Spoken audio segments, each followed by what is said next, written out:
Hello everyone. चलिए आज हम लोग डेटाबेस पे बात करते हैं। डेटाबेस मैनेजमेंट सिस्टम होता क्या है, उससे पहले हम लोग जान लेते हैं कि डेटा होता क्या है। ठीक है। तो डेटा जो होता है ना हमारा, जो स्टोर होता है वो हमारा बिट्स या बाइट्स के फॉर्म में होता है स्टोर। ठीक है। जैसे कि आप मान लो अगर इमेज भी हुई, अगर इमेज हम लोग स्टोर कर रहे हैं, ठीक है, इमेज भी अगर हम लोग स्टोर कर रहे हैं तो वो भी क्या है, 0 1 1 के फॉर्म में है मेमोरी में स्टोर। ओके।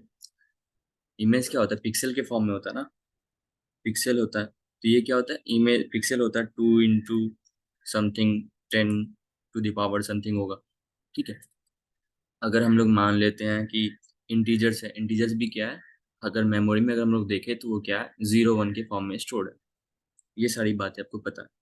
तो हम लोग यहाँ पे देखते हैं कि मान लो कि आपके पास ऐसे करके लिखा हो 45 39 36 58 45। ठीक है। 90 80 85 98 ऐसा करके लिखा हो। तो ये जो डेटा है ना, ये ऐसे ही सिर्फ स्टोर्ड है। ठीक है। मान लो ये डेटा आपको दे दिया, तो इससे आप कुछ इंफॉर्मेशन निकाल पाओगे? नहीं निकाल पाओगे, क्योंकि यहाँ पे तो मैंने कुछ इंटरप्रेट किया ही नहीं कि मतलब ये है क्या। मैंने यहाँ पे कुछ इन्फॉर्मेशन ही नहीं दिया कि हाँ ये किस चीज़ का डेटा है। तो इससे हम लोग कुछ नहीं निकाल पाएंगे कि क्या ही निकाल सकते हैं, इससे कोई एनालाइज भी नहीं हो पाएगा। तो इसके लिए हम लोग को चाहिए कि हाँ मैंने यहाँ पे दे दिया, हाँ भाई ये तुम्हारा मैथ्स का मार्क्स है, मैथ्स का मार्क्स है, ये तुम्हारा क्या है, ये मैथ्स का मार्क्स है, ये फिजिक्स का मार्क्स है, और ये तुम्हारा केमिस्ट्री का मार्क्स है। ठीक है। क्लास 12 के, ऐसा मैंने दे दिया। तब हम लोग बता सकते हैं, तब यहाँ से हम लोग इंफॉर्मेशन निकाल सकते हैं कि हाँ किसका मार्क्स कैसा था। यहाँ पे और भी कुछ देना पड़ेगा हमें। मान लो यहाँ पे नेम भी देना पड़ेगा। ठीक है, नेम अगर दिया हुआ है। ठीक है, मान लो ये क्लास 12 का डेटा है, क्लास 12 का, तब हम लोग इससे इंफॉर्मेशन निकाल सकते हैं कि हाँ ए ने अच्छा किया और बी ने अच्छा किया, वैसे करके। तो ऐसे बहुत सारे रहेंगे जिससे हम लोग यहाँ पे इंफॉर्मेशन निकाल पाएंगे। अगर सिर्फ हमें ये दे दिया जाता है ए, सिर्फ ये सारी चीज़ें दे दिया जाती तो हम लोग नहीं निकाल पाते कुछ। ठीक है। तो डेटा को हम लोग प्रोसेस जब करते हैं, उसके बाद हमारा इंफॉर्मेशन निकलता है। ठीक है। तो हम लोग यहाँ पे एग्जांपल लेते हैं कि कैसे मतलब डेटा का यूज़ करके हम लोग बहुत अच्छा कर सकते हैं। ठीक है। मान लो कि मैं टीचिंग कंटेंट बनाता हूँ। ठीक है, मान लो मैं टीचिंग कंटेंट बना रहा हूँ, टीचिंग कंटेंट बना रहा हूँ। जैसे मैंने एक्सेल का ही बना रहा हूँ। ठीक है, एक्सेल का ही मैं टीचिंग कंटेंट बना रहा हूँ। तो मैं ये कंटेंट को ना मतलब देखूंगा पहले कि सब जगह शेयर करके, जैसे मैंने एफबी पे किया, ठीक है, इंस्टा पे किया, लिंक्डइन पे किया। ठीक है। और एक वीक बाद मैं देखूंगा कि कहाँ कौन सा मतलब कैसा कर रहा है। तो एफबी पे मैंने किया तो 10 लाइक्स ही आया अभी तक। ठीक है, इंस्टा पे मैंने किया तो 15 लाइक्स आए। लिंक्डइन पे मैंने जो वीडियो पोस्ट किया था एक वीक बाद उसके 150+ लाइक्स। तो इसका मतलब है कि मेरा जो कंटेंट मैंने जो बनाया है एक्सेल टीचिंग का, वो मेरा कंटेंट बहुत ज़्यादा ही इफेक्टिव है लिंक्डइन पीपल के लिए। तो मुझे क्या करना चाहिए, मुझे लिंक्डइन स्पेसिफिक बनाना चाहिए, मुझे लिंक्डइन पे ज़्यादा शेयर करना चाहिए, मुझे लिंक्डइन पे ज़्यादा एक्टिव रहना चाहिए, तभी मेरा कंटेंट चलेगा। ठीक है। तो इस तरह से डेटा वर्क करता है हमारा। ठीक है, हम लोग डेटाबेस मैनेजमेंट पे आएंगे। पहले इन सब एग्जाम्पल को जान लेते हैं जिससे कि हमारा क्लियर हो जाए कि डेटा का यूज़ कैसे होता है। ठीक है। अब मान लो अमेज़न, अमेज़न से आप लोगों ने भी बहुत सारे प्रोडक्ट खरीदे होंगे, तो वो क्या करता है, रेटिंग लेता है, फीडबैक लेता है। आप जब पहले मतलब एंटर करते हो, तो आपका आईडी, मतलब आप एक लॉगिन आईडी क्रिएट करते हो ना, पासवर्ड वगैरह, एज देते हो, सब कुछ देते हो। तो वो सारे डेटा क्या हो जाते हैं, अमेज़न में स्टोर हो जाते हैं। डेटा अमेज़न के डेटाबेस में स्टोर हो जाते हैं। ठीक है। तो जिससे वो बाद में जाके प्रोसेस करके आपको रिकमेंड करता है कि ना भाई आप ये प्रोडक्ट ले लो, आपको ये टी शर्ट अच्छी लगती है, आपने लाइक की थी उस दिन। ठीक है, आपको ये टी शर्ट लेनी चाहिए। उसको छोड़ो, आप यूट्यूब ही देख लो ना, यूट्यूब पे आप जो कंटेंट ज़्यादा देखोगे, वो कंटेंट ही आपको रिकमेंड करेंगे ज़्यादा यूट्यूब, क्योंकि वैसा एल्गोरिदम बना हुआ है। ठीक है। और एक एग्जांपल देता हूँ मैं फास्ट फूड का। जैसे कि मान लो कि दो बंदे ने क्या किया, एक फास्ट फूड का शॉप खोला है। ठीक है, एक पर्सन है एक पर्सन भी, तो दोनों ने 10 10 डिशेज बनाई है। ठीक है, एक साथ ही खोला है। तो एक बंदे ने क्या किया ना, कोई फीडबैक नहीं लिया, मतलब जो भी कस्टमर है उससे कोई फीडबैक नहीं लिया, कोई डेटा नहीं आ रहा है इसके पास। ठीक है, और पर्सन भी ने क्या, ये तो 10 डिशेज बना रहे हैं, बट इन्होंने क्या किया, फीडबैक भी लिया, हाँ भाई बताइए कि आपको कौन सी प्रोडक्ट ज़्यादा अच्छी लगी, ऐसा कुछ करके उन लोगों ने ऐसा मतलब चेक बॉक्स टाइप का बना के रखा था एक इसमें, ठीक है। तो ये क्या डेटा कलेक्ट कर रहे हैं। तो मान लो 1 वीक बाद जब इन्होंने देखा कि 5 डिश हमारी बहुत फेमस है, मतलब बहुत ज़्यादा सेल हुई है उसकी, जैसे कि मोमो की बहुत ज़्यादा सेल हुई है। तो ठीक है, तो 2 मंथ के बाद देखोगे ये इसका बिज़नेस जो है ज़्यादा नहीं ग्रो कर पाएगा। बट ये सॉरी, यहाँ पर्सन बी लिखना चाहिए था मुझे।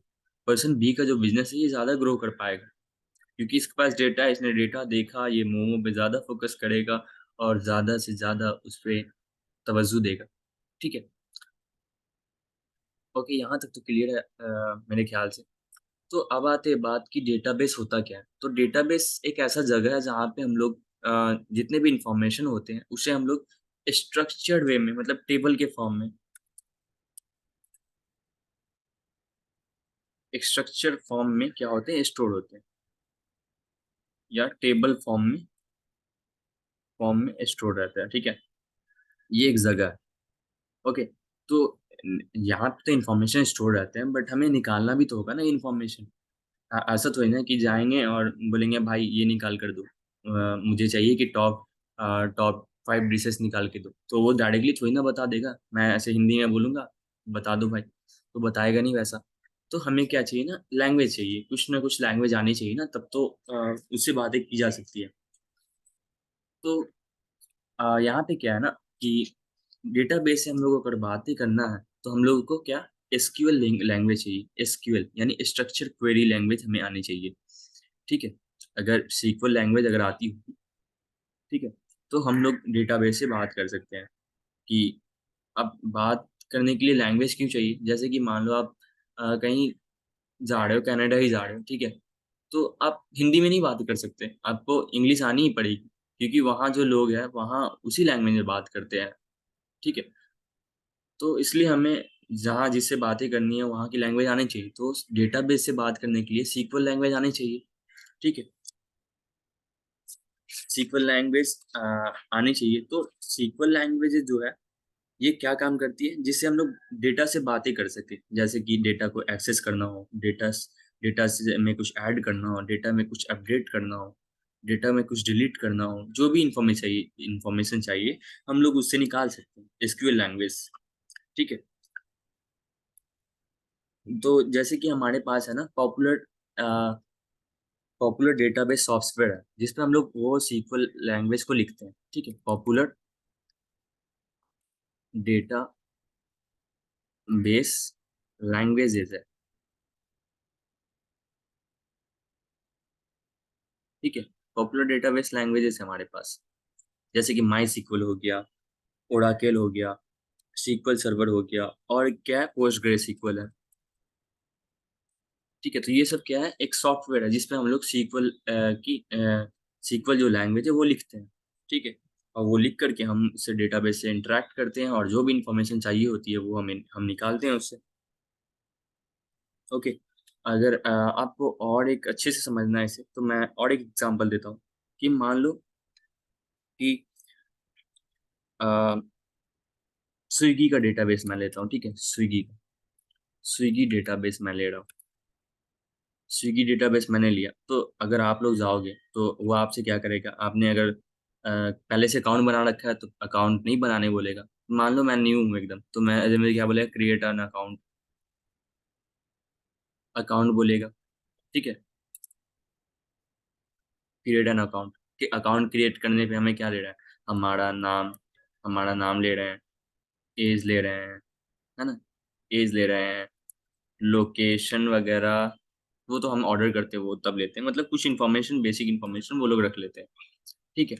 ये हमारा क्या बन गया, ये कस्टमर कस्टमर टेबल बन गया ना, क्योंकि हमने यहाँ आईडी दी, तो वो क्या स्टोर हो जाता है, कस्टमर टेबल बन गया। उसके बाद जो हम लोग फूड ऑर्डर करते हैं, फूड की भी अलग होती है, ठीक है? ठीक है, फूड की भी फूड टेबल भी होती है एक, जिस पे हम लोग ऑर्डर करते हैं कि हाँ, ये प्रोडक्ट चाहिए, वो प्रोडक्ट चाहिए, ठीक है? और एक क्या होती है, अ, ऑर्डर टेबल, ठीक है? ऑर्डर टेबल ऑर्डर टेबल बोल दो या सेल्स टेबल बोल दो, ये होती है। ठीक है, तो मैं क्या करूँगा, यहाँ मैं कस्टमर हूँ यहाँ पे, तो मैंने क्या किया, यहाँ पे पास किया कि हाँ भाई ये ऑर्डर चाहिए हमें। मतलब दोनों की चीज़ यहाँ रखी हुई है, ठीक है? यहाँ पे दोनों चीज़ रखी हुई है, यहाँ पे कस्टमर आईडी इसने की, कस्ट आईडी अ, मैंने ये की और ये फूड आईडी।